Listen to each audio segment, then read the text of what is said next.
கர்த்தருடைய பரிசுத்த நாமத்திற்கு ஸ்தோத்திரம். கர்த்தர் இந்த புதிய வருடத்தில் 2023 கூட கர்த்தர் நம்மளை ஜீவனோடு பாதுகாத்து இந்த நாளில் கூட இந்த கிறிஸ்மஸ் நிகழ்ச்சியை நடத்த கர்த்தர் உதவி செய்தார். இதோட நம்மளுடைய சபை தொடங்கி நம்ம கிறிஸ்மஸ் ப்ரோக்ராம் செய்கிறது 8வது வருடம். இது முதல் 4 வருடம் வெளியே ஷெட்டு போட்டு வெளியில் பண்ணோம். அதுக்கப்புறம் சபை கட்டி முடிச்சுட்டு இதுலேருந்து நம்ம நடத்துறது பார்த்திங்கன்னா இதோட 4வது வருஷம். கிட்டத்தட்ட 8 வருஷமாக தொடர்ந்து சிறுவர்களுக்காக நம்ம கிறிஸ்மஸ் ப்ரோக்ராம் நடத்தி கொண்டு வருகிறோம். ஆனால் இந்த வருஷம் வெளியில் இருந்து எந்த பிள்ளைகளுமே கூப்பிடலை, சொல்லலை. சர்ச்சில் இருக்கிற பசங்கக்கிட்டேயும் அந்த அளவுக்கு சொல்லலை. ஸோ இருந்த நேரத்தில் ஒரே நாள் தான் டைம். ஸோ அந்த ஒரு நாள் டைமில் முடிஞ்ச வரைக்கும் பசங்க மட்டும் ஒரு 2 ஒரு ஆக்ஷன் சாங்கும் ஒரு 2 மெமரி வேர்ட்ஸ்லையும் முடிச்சிருவோம். அதுக்கப்புறமா நம்மளுடைய ஊழியக்காரங்க தேவ வார்த்தையை சுமந்து கொண்டு வந்திருக்காங்க. ஸோ அந்த வார்த்தையை பெற்றுக்கொண்டு நாம் கடந்து செல்வோம். சரி, முதலாவதாக நம்மளுடைய பிள்ளைகள் பபுலு, சுதேஷ் இவங்க ஒரு சின்ன ஒரு நடனம் ஆடுவாங்க. எல்லாம் கரங்களை தட்டி என்கரேஜ் பண்ணும்.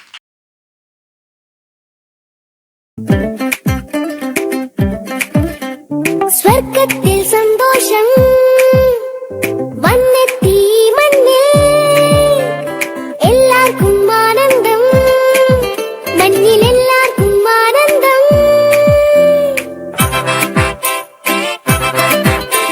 ஸ்வர்க்கத்தில் சந்தோஷம் வண்ணத்தி மண்ணே எல்லாருக்கும் ஆனந்தம், மண்ணில் எல்லாருக்கும் ஆனந்தம்.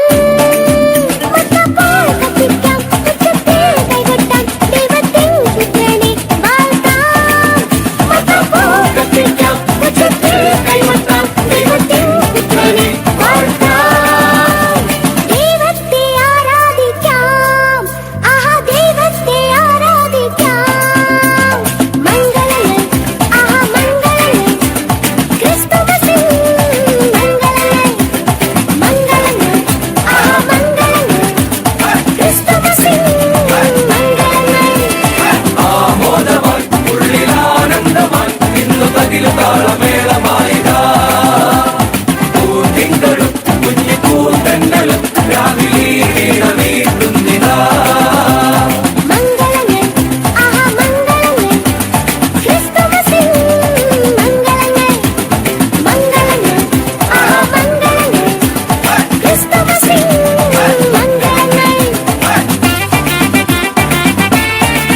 எல்லாரும் ஒரு முறை கரங்களை தட்டுவோமா?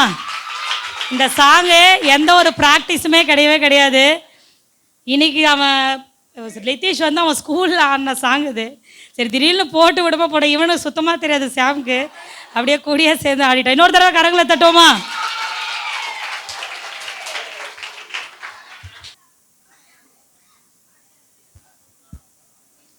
சரி, அடுத்த நடனம் வந்து அப்புறம் போகிறவர் போல் காணப்பட்டாலும். அந்த நடனத்தை ஆட வருகிறாங்க காவியா, ஜெனி ஷெர்லின்.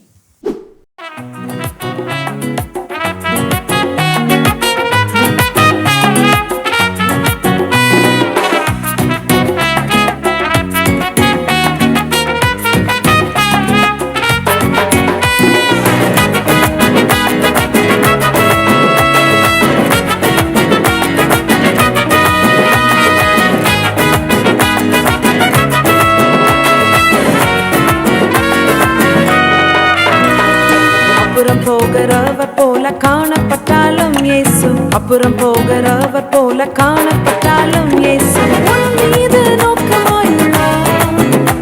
உன் நினைவெல்லாம் அவர் அறிவார். உன் மீது நோக்கமாயுள்ளார். உன் நினைவெல்லாம் அவர் அறிவார்.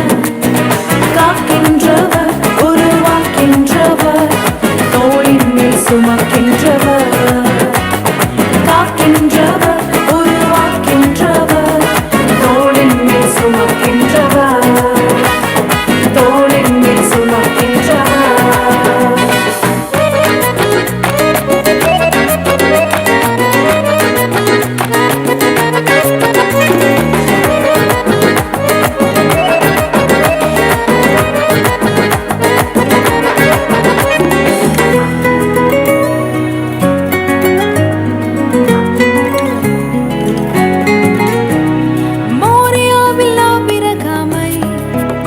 அவர் காணாதவர் போல் இருந்தார்.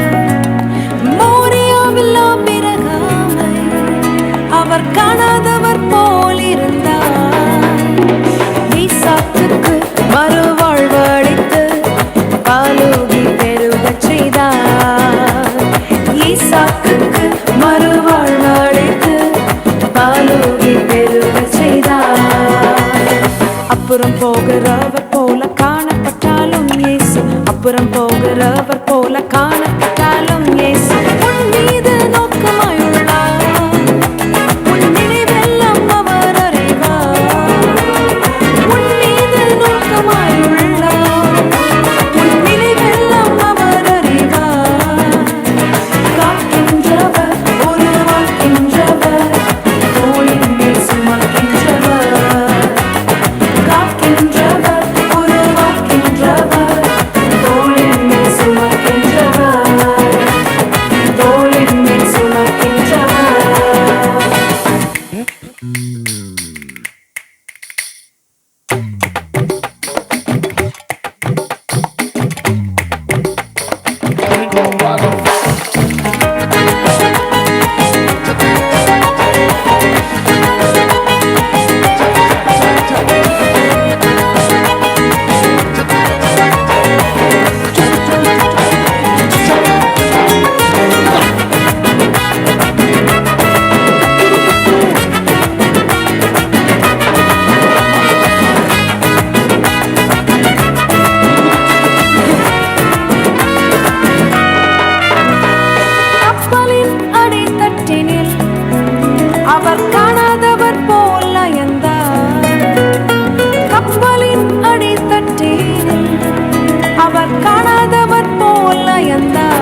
இயேசு அப்புறம் போகிறவர் போல் காணப்பட்டாலும் உன்மீது நோக்கமாய் உள்ளார்.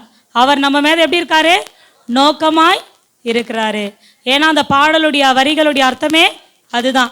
ஆண்டவர் நம் மீது நோக்கமாய் இருக்கிறதுனால தான் இன்னைக்கு நம்ம ஜீவனோட ஆண்டவருடைய சமூகத்தில் காணப்படுறோம். ஸோ இன்னைக்கு கிறிஸ்து பிறந்த நாள், ஆமாவா இல்லையா? கிறிஸ்மஸ் எதுக்காக கொண்டாடுறோம்? ஏசு கிறிஸ்துவின் பிறந்த நாள். ஸோ அப்போ பைபிளில் 25th தான் கிறிஸ்மஸ்ன்னு எழுதியிருக்காங்களா? இல்லை. பட் அவர் ஒரு குளிர் காலத்தில் பிறந்திருக்கலாம் அப்படின்னு சொல்லி எழுதப்பட்டிருக்கு. பட் அதனால் நம்ம கேலண்டரில் 25th செலப்ரேட் பண்ணுறதுனால 25th நம்ம செலப்ரேட் பண்ணுறோம். ஸோ உண்மையான கிறிஸ்மஸ் அப்படின்னு சொன்னால் நம்ம புது ட்ரெஸ்ஸை போட்டுட்டு பிரியாணியை சாப்பிட்டு கேக்கு வாங்கி சாப்பிட்டு முடிச்சுட்டு முடியாது உண்மையான கிறிஸ்மஸ். உண்மையான கிறிஸ்மஸ் அப்படின்னா ஏழைங்களுக்கு என்ன பண்ணணும்? உதவி செய்யணும். ஏன்னா வசனம் இப்படியாக சொல்லப்படுகிறது, ஏழைக்கு இறங்குகிறவன் கர்த்தருக்கு கடன் கொடுக்கிறான்.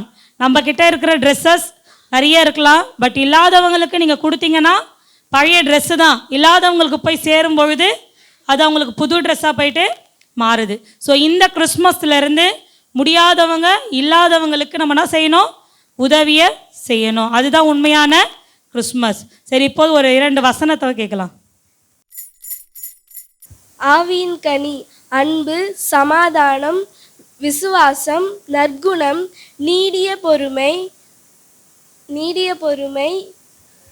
தயவு, சாந்தம், சந்தோஷம், இச்சையடக்கம். ஆவியின் கனியும் 9. இந்த 9 கனியும் நம்மளுக்குள்ள இருக்க வேண்டிய கனிகள் கிடையாது, கனி. இது எல்லாமே சேர்ந்து நம்மக்கிட்ட இருக்கிறப்போ ஒரு கிறிஸ்துவர்களாக இருக்கிறதுக்கு ஒரு அடையாளமே ஆவியின் கனி தான். அதில் அவங்க சொன்னதில் நீடிய பொறுமைனா ஓகே சைலண்ட்டாக இருக்கிறது. நீடிய பொறுமைனா எத்தனை பேர் நம்மளை திட்டினாலும் அடித்தாலும் எவ்வளோ பிரச்சனைகள் வந்தாலும் எப்படி காத்திருக்கணுமா? பொறுமையாக காத்திருக்கணும். அவசரப்படாமல் இருக்கிறது தான் பொறுமைக்கு ஆப்போசிட் வேர்டு. எந்த விஷயத்துலையுமே நம்ம அவசரப்படாமல் பொறுமையாக காத்து கொள்வது தான் பொறுமை. அதில் நீடிய பொறுமைனா எவ்வளோ பண்ணாலும் நம்ம எப்படி இருக்கணும்? சைலண்ட்டாக தான் இருக்கணும். ஏன்னா அந்த நீடிய பொறுமை காண்பித்தது யார்? நம்மளுடைய இயேசு கிறிஸ்து. இந்த உலகத்திற்கு இந்த 9 காரியங்களும் அவர்கிட்ட இருந்து நம்ம என்ன பண்ணுறோம்? கற்றுக்குறோம். சரி, அடுத்த வசனம் காவியா சொல்லுவாங்க. நமக்கு ஒரு பாலகன் பிறந்தான், நமக்கு ஒரு குமாரன் கொடுக்கப்பட்டான். கர்த்தத்துவம் அவர் தோள் மேல் இருக்கும். அவர் நாமம் அதிசயமானவை, ஆலோசனை கர்த்தா, வல்லமையுள்ள தேவன், நித்திய பிதா, சமாதான பிரபு எனப்படும். ஏசாயா 9:6. இன்று கர்த்தராகிய கிறிஸ்து எனும் இரட்சகர் உங்களுக்கு தாவீதின் ஊரிலே பிறந்திருக்கிறார். லூக்கா 2:11. எல்லாம் கரங்களை தட்டுவோமா?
ஒரே நாளில் முடிஞ்ச அளவுக்கு ஒரு சின்னதாக ஒரு ப்ரோக்ராம் வந்து பண்ணாங்க. இன்னும் ஒரு முறை வந்து பிள்ளைகளுக்கு கரங்களை தட்டுவோமா? சரி, அடுத்ததாக நம்மளுடைய சபைக்கு வருகிற கோகுல் வந்து ஒரு சின்ன நடனம் வந்து ஆடுவார்.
கரங்கள் இன்னொரு தடவை தட்டுவோமா?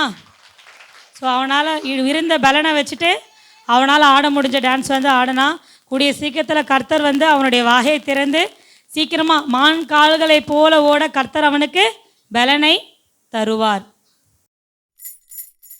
சரி, பேரண்ட்ஸ் எல்லாம் வந்து கொஞ்சம் லேட்டாக வந்ததுனால இந்த ஒரே ஒரு நடனம் மட்டும் ரிப்பீட்டடாக போடுறோம். ஸோ அப்புறம் போகிறவர் சாங் ஜெனி ஷெர்லின், காவியா, காமேஷ் அண்ட் ஜபஸ்ரீ.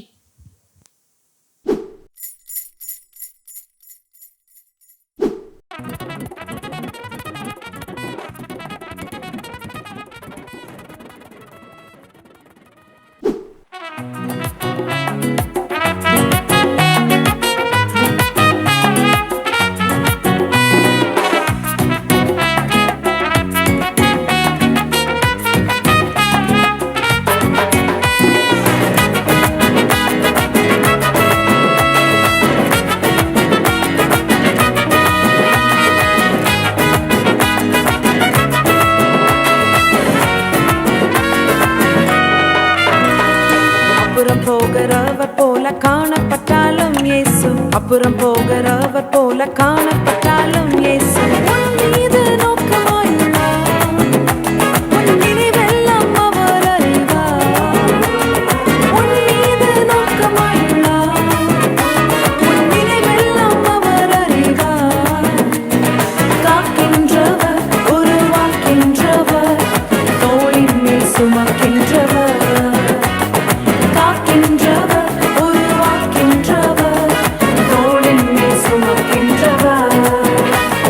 தோளின்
அதட்டிச் சென்றார். அக்கறை கடந்து சென்றனர்.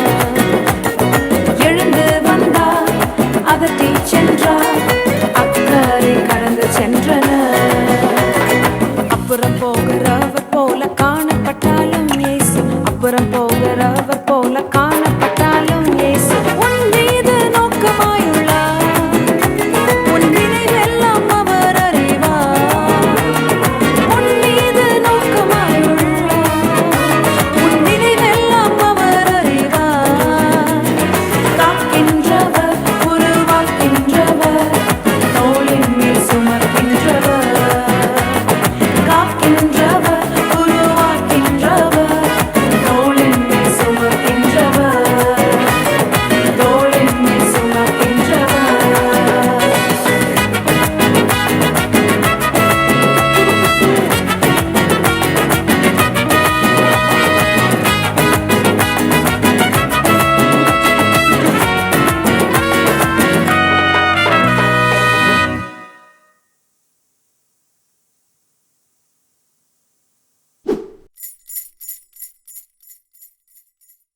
அடுத்த டான்ஸ் வந்து சின்ன பிள்ளைகள் எல்லாமே சேர்ந்து ஜிங்கிள் பேல்ஸ் டான்ஸ் வந்து ஆடுறதுக்கு வராங்க.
ஜனத்துக்கும் சந்தோஷம் பூமியில்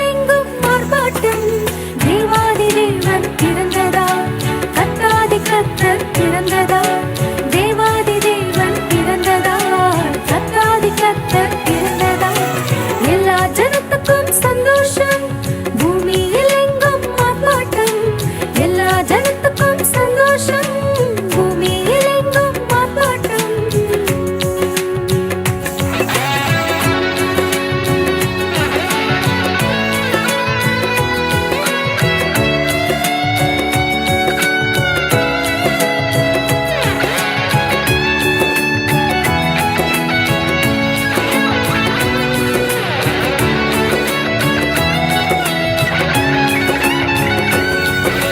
சிறியவனை புழுதியிலிருந்து தூக்கிவிடும் நம் பிரபு சிறியவனை புழுதியிலிருந்து தூக்கிவிடும் நம் பிரபு சிறியதம் பெத்லெஹேம் என்னும் ஊரில் இன்று நமக்காய் பிறந்தாரே சிறியதம் பெத்லெஹேம் என்னும் ஊரில் இன்று நமக்காய் பிறந்தாரே எல்லா ஜனத்துக்கும் சந்தோஷம் பூமியில் எங்கும் ஆர்ப்பாட்டம் எல்லா ஜனத்துக்கும் சந்தோஷம் பூமியில் எங்கும் ஆர்ப்பாட்டம் தேவாதி தேவன் பிறந்ததால் கத்தாதி கத்தர் பிறந்ததால் தேவாதி தேவன் பிறந்ததால் கத்தாதி கத்தர் பிறந்ததால் எல்லா ஜனத்துக்கும் சந்தோஷம் பூமியில் எங்கும் ஆர்ப்பாட்டம் எல்லா ஜனத்துக்கும் சந்தோஷம் பூமியில் எங்கும் ஆர்ப்பாட்டம்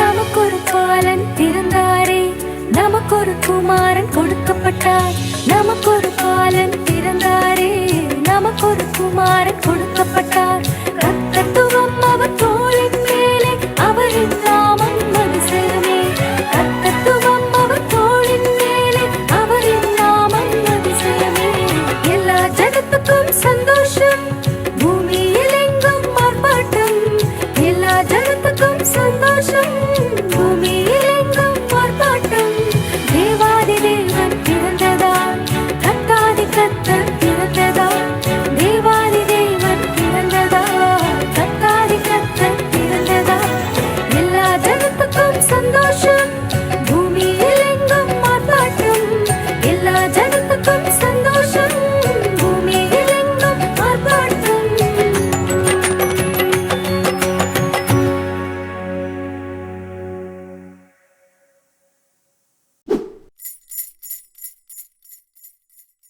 என்ன கேட்கிறாரா? நியாயமா நடந்துக்கிறது தான் கேட்கிறார். அவர்கிட்ட நாம கொண்டு வந்து இதை கொட்டணும் அதை கொட்டணும் அவர் கேட்கல. அவர் என்ன கேட்கிறாரா? நீ வாழ்ற வாழ்க்கையில நீ எல்லாரோடும் பேசுகிற பேச்சிலையும் சரி, நீ நடந்துக்கிற நடத்தையிலும் சரி, உன்னுடைய வாழ்க்கையில நீ எப்படி நடந்துக்கோ? நியாயமாய் நடந்துக்கொள். அப்புறம் இரக்கத்தை என்ன செய்யணும்? ஸ்நேகிக்கணும். உனக்கு ஃப்ரெண்டு யாரா இருக்கணும் தெரியுமா? இரக்கம் உனக்கு ஃப்ரெண்டா இருக்கணும். அல்லேலூயா. அப்ப ஆண்டவர் நம்ம கிட்ட எதிர்பார்க்கிறது அதுதான். இரக்கமுள்ள ஒரு மனசு உனக்கு இருக்கணும். யாராவது ஏதாச்சும் தேவையில் இருக்கிறாங்களா, இல்லை பலவீனத்தில் இருக்கிறாங்களா, கஷ்டப்படுறாங்களா, இரக்கமுள்ள மனது உனக்கு இருக்கணும். அதை ஸ்நேகி, எப்போதும் இரக்கமா இருக்கிறதுக்கு கத்துக்கோ. அது உனக்கு ஃப்ரெண்டா இருக்கட்டும் அப்படின்னு சொல்லி ஆண்டவர் சொல்றாரு. அவர் என்ன சொன்னாருமா? ஃபர்ஸ்ட் என்ன சொல்றாரு? நியாயம் செய். இரண்டாவது இரக்கத்தை சிநேகி. உன் தேவனுக்கு முன்பாக. ஆமேன், ஹல்லேலூயா. மூணு காரியம்தான். அவர் ஃபர்ஸ்ட் என்ன சொல்றாருன்னா, நியாயமா நடந்துக்கோ. அதன் பிறகு இரக்கத்தை சிநேகி. மூன்றாவது அவர் சொல்றாரு, மனத்தாழ்மையாயிரு. மனத்தாழ்மைனா என்ன தெரியுங்களா? எவ்வளோ பணம் வேணா இருக்கலாம் நம்ம கிட்ட, எவ்வளோ உன்னதமான வீடு கட்டியிருக்கலாம், நல்ல படிப்பு படிச்சிருக்கலாம், நாம் நல்லா வசதியோடு இருக்கலாம், இல்லை எவ்வளோ நமக்கு பெருமை பேசக்கூடிய அளவிற்கு எல்லாம் நமக்கு இருக்கலாம். ஆனால் அந்த நேரத்திலும் கூட நீ எப்படி இருக்கணுமா, தாழ்மையாக இருக்கணும். மனத்தாழ்மையாக இருக்க கற்றுக்கோ. தேவனுக்கு முன்பாக மனத்தாழ்மையாக இருக்க கற்றுக்கோ. இதெல்லாம் நாம் நிறைய நேரத்தில் நமக்கே வந்துடும். ஒரு பெருமை நமக்குள்ளே எல்லா மனுஷருக்குள்ளேயும் வந்துடும். கொஞ்சம் நம்ம கொஞ்சம் அழகாக இருந்தோம்னு வச்சுக்கோங்களேன், ஆட்டோமேட்டிக்காக வந்துடும். நம்ம கொஞ்சம் படிச்சிருக்கோன்னு வச்சுக்கோங்களேன், யாருமே சொல்ல தேவையில்லை, நான் படிச்சிருக்கேன் நீ படிக்கலை அப்படின்ற மாதிரி பெருமை வந்துடும். அதே மாதிரி கொஞ்சம் பணம் சம்பாதிக்க ஆரம்பிச்சிட்டோன்னு வச்சுக்கோங்களேன், அவ்வளோதான், மற்றவங்களை குறை பேசுவோம், நாம் தான் உயர்ந்தவன் சொல்ல ஆரம்பிச்சிடும். கர்த்தர் ஸ்தோத்திரம். ஆண்டவர் சொல்கிறாரு அப்படி இருக்காத. நீ எப்படி இருக்கணும்னா மனத்தாழ்மையார் ஆண்டவருக்கு முன்பாக உன்னை நீ தாழ்த்து. நீ எவ்வளோ உன்னதமான இடத்துல இருந்தாலும் சரி, உன்னை நீ தாழ்த்து. இந்த 3 தானே நான் உங்ககிட்ட கேட்குறேன், வேற என்ன கேட்குறேன்? அவங்க கொண்டு வந்த அந்த பொண்ணு கேட்கல, அவங்க கொண்டு வந்திருக்கிற அந்த தூப வர்க்கத்தை கேட்கல, அந்த வானசாஸ்திரிகள் கொண்டு வந்த அந்த வெள்ளை பௌளத்தை நான் கேட்கல.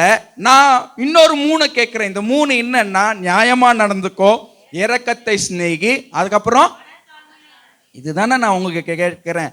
இன்னைக்கு ஒருவேளை இந்த கிறிஸ்மஸில், அதனால தான் சுகன்யா சொன்னால் கிறிஸ்மஸ்னாலே அடுத்தவங்களுக்கு கொடுக்கிறது. இயேசு கிறிஸ்து தன்னை நமக்காக கொடுக்க இந்த பூமிக்கு வந்தார். அவர் நம்ம கிட்ட இருந்து பெற்றுக்கொள்ள வரலை.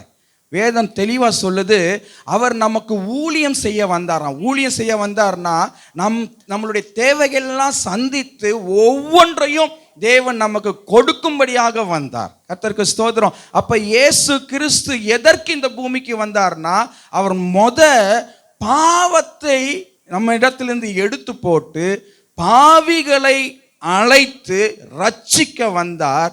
இரண்டாவது என்னன்னா, பாவம்னா என்ன தெரியுமாம்மா? பாவம்னா என்னன்னா, சிம்பிளாக சொல்கிறேன் நமக்கு புரிகிற மாதிரி, ஐயோ பாவன்றமே அந்த பாவம் இல்லை, அது வேற இல்லை. ஐயோ பாவம்னா இரக்கம் காண்பிக்கிறதுக்காக சொல்கிறது. ஆனால் உண்மையிலேயே பாவம்னா தவறு. எது தவறுனா, செய்யாத அப்படின்னு ஒரு கட்டளை இருக்குது, ஒரு ரூல் இருக்குது, ஒரு சட்டம் இருக்குதுன்னு வச்சுக்கோங்க.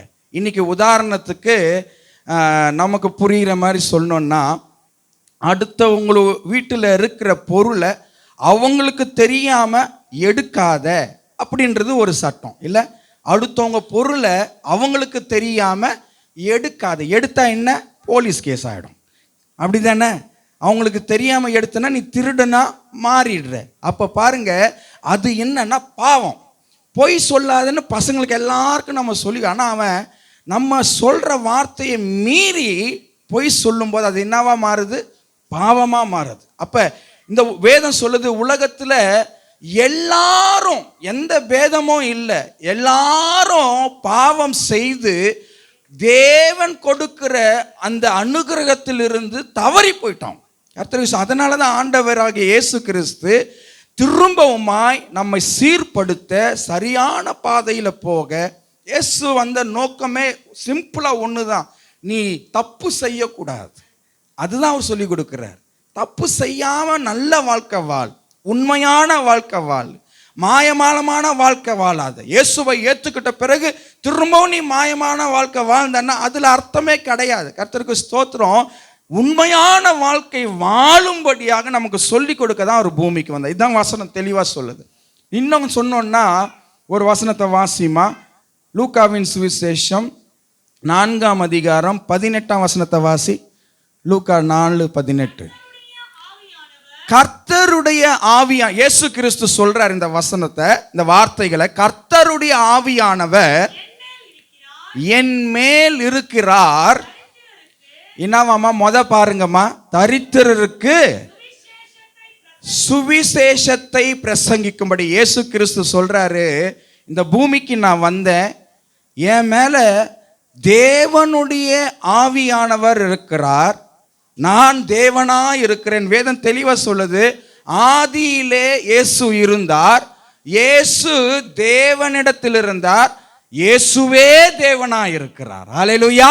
அப்ப பாருங்க, இயேசு என்ன தெரியுமா சொல்றார் இந்த இடத்துக்கு வரும்போது, அந்த தேவனுடைய ஆவியானவர் நான் தான், எனக்குள்ள இருக்கிறார். அவர் எனக்குள்ள இருக்கிறதுனால தரித்திரருக்கு, தரித்திரன்னா யார் தெரியுமா? எதுவுமே இல்லாம இருக்கிறவங்க, சாப்பிட்றதுக்கு சாப்பாடு கூட இல்லாதவங்க, ஏழைகள், ரொம்ப கடினமான சூழ்நிலையின் மத்தியில் இருக்கிறவங்க. தரித்திரர்னா அவங்க பிச்சை எடுக்கிறவங்க. கர்த்தருக்கு ஸ்தோத்திரம். இன்னும் நம்ம புரிஞ்சுக்கிற மாதிரி சொல்லணும்னா, அடுத்தவங்க கிட்ட போய் கையேந்தி பிச்சை வாங்குறவங்க தரித்திரர். ஆண்டவர் சொல்றாரு, தரித்திரருக்கு சுவிசேஷத்தை சொல்ல பிரசங்கிக்க நான் வந்தேன்றார். இயேசு கிறிஸ்து சொல்றாரு, யாருக்கு பிரசங்கம் பண்ண வந்தாராம் தெரியுமா? பணக்காரங்களுக்கு அல்ல, வசதியா இருக்கிறவங்களுக்கு அல்ல, ஏழைகளுக்கு. ஏன் தெரியுமா பணக்காரர்களுக்கு சொல்ல வரல அவரு? அவங்களுக்கும் சொல்லலாம், ஆனா ஏன் வரலன்னா அவங்க பணத்தை வச்சு எல்லாம் வாங்கிடுவாங்க. ஆனா தரித்திரர்கிட்ட பணம் இல்லை. தரித்திரர்கிட்ட அவங்க நல்ல வார்த்தை எங்களுக்கு வருமா?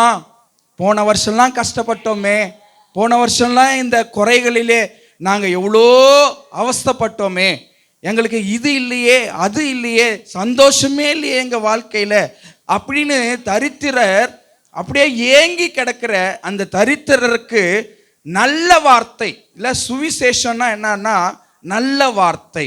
சுவிசேஷம்னா அர்த்தம் நாங்கள் நல்ல வார்த்தை சொல்லும்படியாக. நான் சின்ன வயசில் இப்போல்லாம் வர்றாங்களான்னு தெரியல, இப்போல்லாம் வர்றாங்களான்னு தெரியல. சின்ன வயசில் நான் இருக்கும்போது வருவாங்க, அப்படியே வீதியில் வருவாங்க, நல்ல காலம் பிறக்குது நல்ல காலம் பிறக்குது. இல்லை அவங்க சொல்கிறது உண்மையோ இல்லையோ, ஆனால் நமக்கு ஒரு சந்தோஷம் அந்த வார்த்தையை கேட்டாலே. கர்த்தருக்கு ஸ்தோத்திரம். அப்படின்னா என் கஷ்டம்லாம் போயிடுமோ அப்படின்னு நாம நினைப்போம்ல. அது போல தான் இயேசு என்ன தெரியுமா சொல்றாரு? தரித்திரருக்கு நல்வார்த்தை, நல்லது என்னன்னு சொல்லி கொடுக்க, நல்ல வழியில நீ நடந்தன்னா உன் வாழ்க்கை நல்லா இருக்கும்னு சொல்லி கொடுக்க, உன் தரித்திரம் உன்னை விட்டு போயிடும் சொல்லி கொடுக்க, நீ உண்மையாய் வாழும் போது உன் வாழ்க்கையில எப்போதும் சந்தோஷம் நிலைக்கும் சொல்லி கொடுக்க, தரித்திரருக்கு சுவிசேஷத்தை பிரசங்கிக்க இயேசு வந்தாராம். கர்த்தருக்கு ஸ்தோத்திரம். ஹல்லேலூயா. ஒருவேளை நான் பரிபூர்ணமா நம்புறேங்க, இங்க நிறைய பேர் இருக்கிறோமா, ஒரு சிலர் நல்லா வசதியா இருக்கிறோம், ஒரு சிலருக்கு இல்லாமையில இருக்கிறோம், ரொம்ப ஏழ்மையில இருக்கிறோம். தேவனுடைய சமூகத்தில் இருந்து தேவதாசனாய் நான் விசுவாசிக்கிறேன், உங்களுக்காக நான் ஜெபிக்கிறேன். இயேசு கிறிஸ்துவானவர் உங்கள் தரித்திரத்திலே, உங்களுக்கு இல்லாம இருக்கிற உங்க நிலையில, உங்க சூழ்நிலையின் மத்தியிலே அவர் உங்களுக்கு நல்ல வார்த்தையை சொல்லி, அவர் உங்களுக்கு உதவி செய்து, உங்களுக்கு பிரசங்கித்து, உங்களை ஆறுதல் படுத்தி, உங்களை பலப்படுத்துகிற தேவனா இருக்கிறார். ஹல்லேலூயா. கிறிஸ்மஸ் நாளிலே அப்படியான ஒரு கடினமான ஏழ்மையான வாழ்க்கையில் இருக்கிறவங்க யாரா இங்கே இருந்தாலும் சரி, அடுத்த கிறிஸ்மஸ் வரும்போது நான் நினைக்கிறேன், நான் நம்புகிறேன், ஆண்டவர் உங்களை நல்ல நிலைக்கு கொண்டு வருவார்னு. ஹல்லேலூயா. கர்த்தருக்கு ஸ்தோத்திரம். அப்புறம் என்னமா இருக்குது? அப்புறம் வாசிச்சிருக்கிறோம், தரித்திரருக்கு பிரசங்கிக்கவும்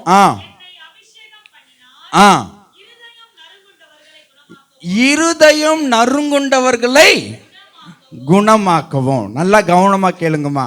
இந்த உலகத்திலேயே பயங்கரமான வியாதி என்ன தெரியுமா? இருதய வியாதி. அது என்னன்னா நெஞ்சு வலிக்குது, அது கிடையாது. இல்லை மனநோய். இந்த மனநோயாளி அப்படின்னு சொல்கிறோம்ல, இந்த மனநோய் இருக்குதே, அதுதான் இருதயம் நொறுங்குண்ட மனுஷன்னா அவங்க நொந்து போயிட்டாங்க வாழ்க்கையில், ஏதோ அவங்கள ரொம்ப பாதிச்சிடுச்சு. நாம் எல்லாம் ஒரு சில காலகட்டத்தில் அந்த சூழ்நிலைக்கு தள்ளப்பட்டிருக்கிறோம். எல்லாருமே இங்கே இருக்க ஏதோ ஒரு காரணத்துக்காக ரொம்ப மனம் உடைந்து, யாரோ என்னமோ சொல்லிட்டாங்க, யாரோ நமக்கு துரோகம் செஞ்சிட்டாங்க, யாரோ நம்ம பணத்தை பறிச்சுட்டு போயிட்டாங்க, யாரோ நம்ம செய்யாத தப்பை செஞ்சோன்னு சொல்லி இருக்கிறாங்க, நம்மளை நிந்தித்து அவமானம் படுத்தி, இல்லை நமக்கு வர வேண்டியதை அவங்க எடுத்துட்டு போயிட்டாங்க. இப்படி பல காரியங்கள். நாம நம்பின நம்ம பிள்ளைகள் கைவிட்டுட்டாங்க, பெற்றோராக இருந்தா. இல்லை நம்ம பிள்ளைகள் பெற்றோர் நம்ம கை விட்டுட்டு அனாதையாக விட்டுட்டு போயிட்டாங்க. இந்த மாதிரி நிறைய சொல்லிகிட்டே இருக்கலாம். நொறுங்குண்ட இருதயம், மனம் நொந்து போன அந்த இருதயம் உள்ளவர்களை தேவன் என்ன செய்வாராமா? இந்த வசனத்தை வாசி திரும்ப. விடுதலை. திரும்ப வாசிங்க. இருதயம் நறுங்குண்ட என்ன செய்வாராம்? ஒருவேளை அந்த இருதயம் நறுங்குண்டு நொந்து போன நிலையில இங்க யாராவது இருப்போமானால், ஆண்டவருடைய வசனம் சொல்லுது, அவர் உங்களை விடுதலை ஆக்குவார். ஹல்லேலூயா. உங்களுடைய இருதய அந்த அந்த வேதனையை தேவன் எடுத்து சமாதானத்தை கொடுப்பார், சந்தோஷத்தை கட்டளையிடுவார். அதுக்கு தான் இயேசு பூமிக்கு வந்தாராம், வேற எதுக்கோ அல்ல. வசனம் சொல்லுது தெளிவா, இயேசு பூமிக்கு வந்ததனுடைய நோக்கமே என்னன்னா, நம்ம இருதயம் நொறுங்குண்டு காணப்படுதா. சில நேரத்தில் நல்ல நண்பர்களாக இருப்பாங்க, அவங்கள எவ்வளோ நேசிப்போம், நாம் எவ்வளோ நம்புவோம். ஆனால் நம்பி நம்ம கழுத்தறுத்த நண்பர்களாக இருப்பாங்க. அந்த நேரத்தில் இருதயம் நொறுங்கி போயிடும். கர்த்தருக்கு ஸ்தோத்திரம். ஆனால் இயேசு சொல்கிறாரு, உன்னை அந்த நெருக்கத்திலிருந்து, அந்த வேதனையிலிருந்து நான் உன்னை விடுதலை ஆக்குவேன். ஹல்லேலூயா, கர்த்தருக்கு ஸ்தோத்திரம். அடுத்து வாசி சீக்கிரமா. சிறைப்பட்டவர் விடுதலையையும் குருடருக்கு பார்வையையும் பிரசித்திப்படுத்தவும், நொறுங்குண்டவர்களை விடுதலையாக்கவும், கர்த்தருடைய அனுக்கிரக வருஷத்தை பிரசித்தப்படுத்தவும். ஆமேன். இயேசு சொல்றாரு, நான் இந்த பூமிக்கு அனுப்பப்பட்டேன், நான் பூமிக்கு வந்தேன். ஏன் வந்திருக்கிறேன்னா, சிம்பிளா சிறையில் இருக்கிறவங்க, சிறைன்னா நம்ம ஜெயில் இல்லை, சிறைன்னா ஜெயில். ஒரு சிலர் தப்பே செய்யாம ஜெயிலுக்கு போயிருக்கிறாங்க. நாம கூட சிறையில் இருக்கிறோம், பாவம் என்கின்ற சிறையில் இருக்கிறோம். நமக்கு விடுதலை தேவன் கொடுப்பாராம். அதாவது கண் பார்வை இல்லாதவர்களுக்கு பார்வை கொடுப்பாராம். நாம் எல்லாம் நல்லா பார்க்குறோம் இல்லை, ஆனால் ஒரு சிலருக்கு பலவீனம் இருக்குது, சரீர பலவீனம் இருக்குது. அந்த பலவீனத்தில் தேவன் சுகம் கொடுப்பார் இல்லை. அதுதான் ஆண்டவருடைய வார்த்தை சொல்லுது. அதுக்கு தான் நான் வந்திருக்கிறேன், உங்களுக்கு உதவி செய்ய. நொறுங்குண்டவர்களை நான் இதோ விடுதலை ஆக்க நான் வந்திருக்கிறேன். உங்களுக்கு அனுக்கிரக வருஷம். நல்லா கவனிங்க, முடிக்க போகிறோமா, நல்லா பாருங்க, ஒரு நிமிஷம் நல்லா கவனிங்க. அனுக்கிரக வருஷம். இந்த 2023 கடந்து போயிடுச்சு, இன்னும் ஒரு 5 நாள் இருக்கு. இந்த 5 நாள் முடிஞ்ச பிறகு புதிய வருஷத்துக்குள்ள நாம போறோம் இல்லை. புதிய வருஷம்னாலே ஒரு சந்தோஷம் தான் நமக்கு. கர்த்தருக்கு ஸ்தோத்திரம். ஆண்டவர் சொல்றாரு, அந்த வருஷம் அனுக்கிரக வருஷமாக நான் உனக்கு பிரதிஷ்டை பண்ணுகிறேன். ஹல்லேலூயா. அப்படின்னா அனுக்கிரக வருஷம்னா என்ன தெரியுமா? உனக்கு நன்மை உண்டாகுகிற வருஷம். கர்த்தருக்கு ஸ்தோத்திரம். ஹல்லேலூயா. அப்ப 2024 ஆண்டவர் நமக்கு நன்மையான வருஷமாய் தேவன் கொடுக்கணும்னு அவர் சித்தம் கொண்டிருக்கிறார். இந்த கிறிஸ்மஸ் நாளிலே அதை நாம் நம்பி விசுவாசித்து ஆண்டவருக்குள்ள நாம் முன்னேறி செல்வோம். கர்த்தர் இந்த பூமிக்கு வந்ததனுடைய, இயேசு பூமிக்கு வந்ததனுடைய நோக்கமே அதுதான் நம்பி நாம இயேசு கிறிஸ்துவினுடைய அன்புக்காக நாம நாடணும்னா, அந்த வானசாஸ்திரிகள்லாம் தேடி வந்தாங்க, அவர்களுக்கு நட்சத்திரம் காணப்பட்டது. அந்த நட்சத்திரத்தை பார்த்த உடனே மிகுந்த ஆனந்த சந்தோஷம் அவர்களுக்கு உண்டானது. கர்த்தர் அவங்க என்ன செஞ்சாங்கன்னா, ஆண்டவருக்கு அந்த காணிக்கையெல்லாம் கொடுத்து அவரை ஆராதனை செஞ்சாங்க. ஆனால் இன்னைக்கு ஆண்டவர் நம்மகிட்ட கேட்குறதெல்லாம் சிம்பிள், 3 காரியம் தான். நம்ம நியாயமாக நடந்துக்கோ, இரக்கத்தை நேசி, அதுக்கப்புறமா என்னது, 3வது என்னது, மனத்தாழ்மையாய் நடந்துக்கோ. கர்த்தர் இந்த 3 காரியங்கள் நம்ம செய்வோம். லில்லி அக்கா, கவி அக்கா ஒரு பாடலை பாடுவாங்க. புகழை பாடிட வந்தேனே, சத்தியறிவும் செயல் மகத்துவமானதே. உத்தமறிவும் புகழை பாடிட வந்தேனே, சத்தியறிவும் செயல் மகத்துவமானதே. கரங்கள் தட்டி பாடிடுவேன், மகிழ்ந்து நடனமாடிடுவேன். கரங்கள் தட்டி